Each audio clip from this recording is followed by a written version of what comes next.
আরে বাহ, আমার এক্সপেরিমেন্ট সফল। আমি 2026 থেকে 1950 সালে চলে এসেছি। এখন এখান থেকে কম দামে সোনা রূপা কিনবো আর ফেরত গিয়ে বেশি দামে বিক্রি করব। যাই সামনের দিকে গিয়ে দেখি কাউকে পাই নাকি। এ কি রাস্তা! ওরে বাবা, 1950 সালে ফেরত এসেছি, রাস্তা তো একটু আঁকাবাঁকা হবেই, কিন্তু কাউকে তো আশপাশে দেখছি না। আরে আমি এটা কোথায় চলে আসলাম? এটা কোন জায়গা? মনে তো হচ্ছে প্রাচীন যুগে চলে এসেছি, কিন্তু বিজ্ঞানী কোথায় গেল? এক কাজ করি, সামনে গিয়ে দেখি। আরে ওই তো লুঙ্গি পরা একটা ছেলে আসছে, ওর কাছে গিয়ে জিজ্ঞেস করি। এই ছেলে, দাঁড়াও দাঁড়াও, তোমাদের এখানে আশপাশে গোল্ড এবং ডায়মন্ডের শপটা কোথায় বলতে পারবে? গোল্ডেন আর ডায়মন্ড সেটা কি সাহেব? আরে এটা তো 1950 সাল। ও আচ্ছা আচ্ছা, বলছি সোনা রূপা কিনতে পাওয়া যায় কোথায় বলতে পারবে? ও এগুলো তো আমার দাদাই বিক্রি করে। আরে বিজ্ঞানী ওর কাছে কি বলছে? কিছুই তো বুঝছি না। তাই নাকি? আমি তো এই সোনা রূপা ওইগুলো কিনতে চাই, আমাকে নিয়ে চলো। ঠিক আছে চলেন। সঠিক জায়গায় সঠিক মানুষ পেয়ে গেছি। আচ্ছা এই ব্যাপার। দাঁড়া বিজ্ঞানী, আমিও আসছি।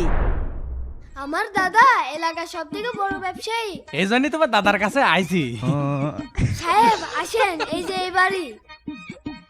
দাদু দেখো কি এসেছে। আরে এরা কারা? এই যে এই সাহেব বলে সোনা কিনবি।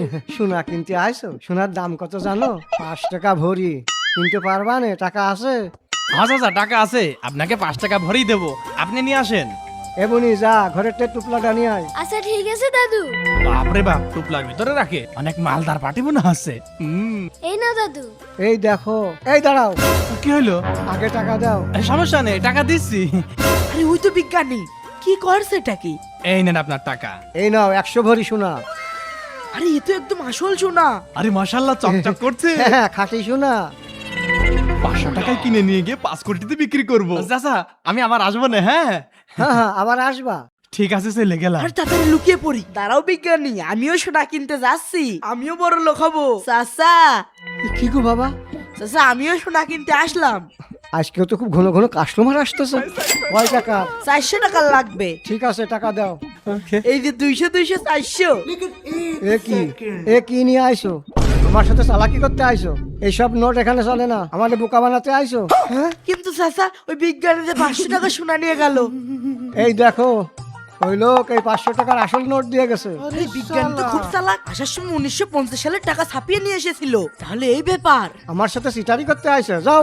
আচ্ছা চাচা, আমি আসল টাকা নিয়ে আসছি। যাও যাও, বাট পার কোথাকার। साले को बम से उड़ा दूंगा एक बार हाथ में आ जाए तो। 500 টাকার সোনা কিনে 5 কোটি টাকা বিক্রি করবো। আরে আমার জাদুর সার্কেল কোথায় গেল? আরে এটা কিভাবে সম্ভব? আমি এখন বাড়ি যাব কিভাবে? আরে আল্লাহ, এত সোনা দানা নিয়ে আমি এখানে কি করব? বিজ্ঞানী, কি রে, কে তুই? তুই আমাকে চিনিস কিভাবে? না মানে মানে এই সত্যি কথা বল। তুমি তখন জাদু সার্কেলে ঢুকে বললে, আমি তখন তোমাকে দেখেছিলাম, তাই আমিও তোমার পিছন পিছন 1950 সালে চলে এসেছি। তার মানে তুইও 2026 সাল থেকে এসেছিস? আরে তুই করেছিসটা কি? এখন আমরা বাড়ি যাব কিভাবে? কেন, কি হয়েছে? আমার ওই জাদুর সার্কেল মাত্র 2 বারই ব্যবহার করা যেত, একবার আসার জন্য আর একবার যাওয়ার জন্য। আর তুই যখন আমার পরই ব্যবহার করেছিস, তার মানে তো 2 বার ব্যবহার করা হয়ে গিয়েছে। এখন আর ওই জাদুর সার্কেল কাজ করবে না। এখন আমরা বাড়ি যাব কিভাবে? আমি অত কিছু জানি না, আমি বাড়ি যাব। এখন আর কোনো উপায় নেই, আমরা এখন 1950 সালে এখানেই আটকে গিয়েছি। নিয়ে যাও। ভিডিওতে 5000 লাইক হলে পার্ট 2 দেওয়া হবে।